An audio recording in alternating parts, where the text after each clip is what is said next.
चला ताई मावशी अक्का, आजचा खास बेत हा पौष्टिक आणि गरमागरम उडीद डाळीचा आहे बरं. तर व्हिडिओ नक्की शेवटपर्यंत बघा. आवडल्यास लाईक करा, शेअर करा आणि सबस्क्राईब करा.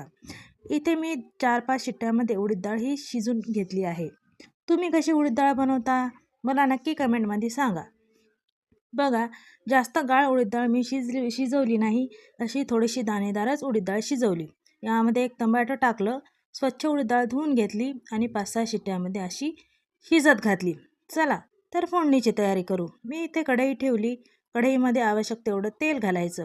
त्यामध्ये जिरे मोहरीचा छान तडका बसू द्यायचा. बघा, अशा पद्धतीत.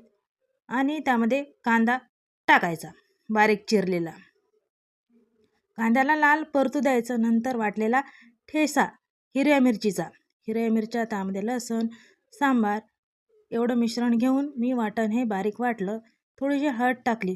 खूप साधी पण पौष्टिक आणि चवीलाही अप्रतिम अशी उडीद डाळ झाली होती बरं. नक्की या पद्धतीत ट्राय करा. सगळं साहित्य परतल्यानंतर त्यामध्ये उकडलेली उडीद डाळ ही ॲड करायची. चांगली गरगरे फिरवायची. बघा, गरम गरम खायला पोळीसोबत, भाकरीसोबत, भातासोबत खूप छान लागते. थोडंसं पाणी ॲड करायचं.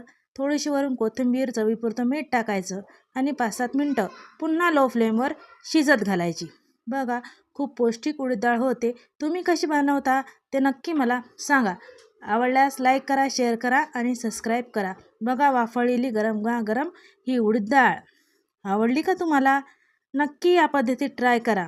बघा, गरमागरम वाफळलेली हे आमच्या कारभाऱ्यांचं ताट आवडलं का? लाईक करा.